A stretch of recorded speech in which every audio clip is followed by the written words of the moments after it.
You can say your prayers, work your rights, burn your little candles day and night. You can shimmy till dawn to the pounding drums, but you best be ready when the horn one comes, yeah. Hey guys, it's Kayla here, and today is a beautiful day.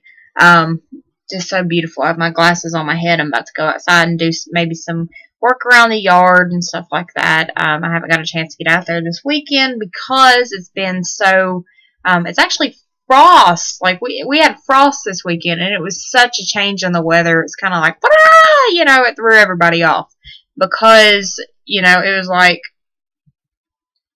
I don't know, close to 100 degrees on, what was it?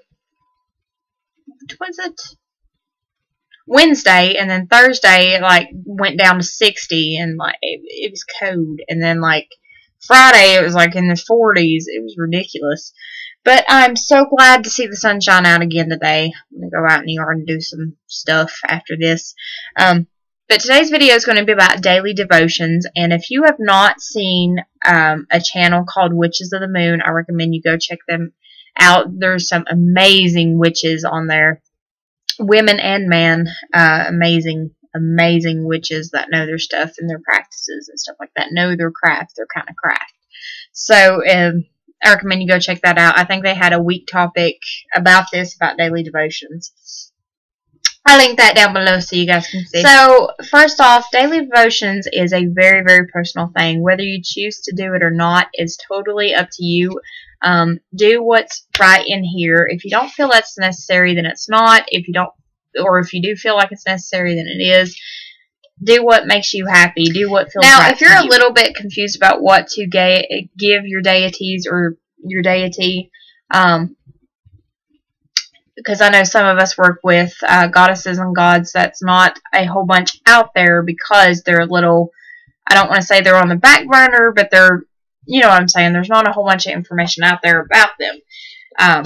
For example, I work with a Japanese goddess, and she's not out there a lot. When she came to me, I was like, what can I do to make her happy? Because I did feel like I want to give her kind of something to kind of show her that I appreciate her being in my life. And I was like, okay, and then I put two and two together.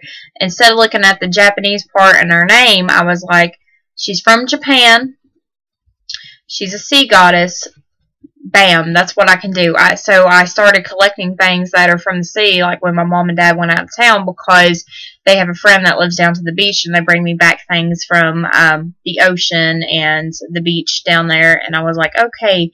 So I started giving her offerings of seaweed, sand. Yeah, sand's what I got on the altar behind, or not behind me, but in the corner over there. Sand, seashells, coral, things like that. Ocean incense, rain incense, things that connect with water, connect with the sea. Another thing that I give her every now and again is, I used to have a turtle, and when those of you that have turtles or have owned turtles,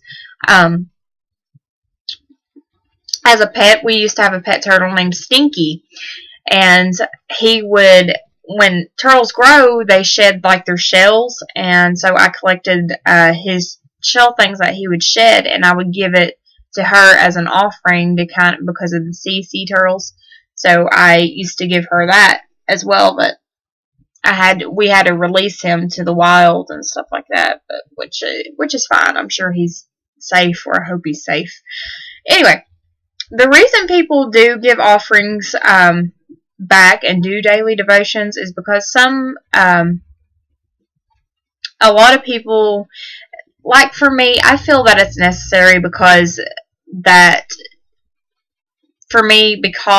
of she is in my life every day and helps me every day.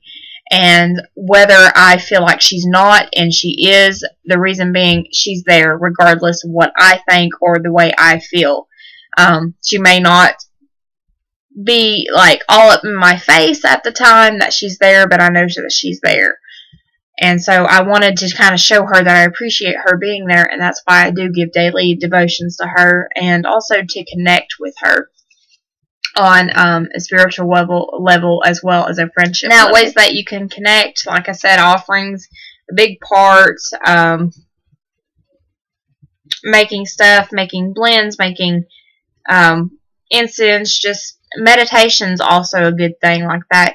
Even if you don't feel like you're connecting with your goddess or your god or both, just step outside and sit down and kind of listen to nature. You'd be surprised of how things actually talk to you when you're not doing witchy stuff. And the reason I say this is because a lot of people, like I said, they don't realize that their goddess or god is there, because they don't sense them or anything like that. But like I said, regardless of how you're feeling at the time, they are there and they are watching over you.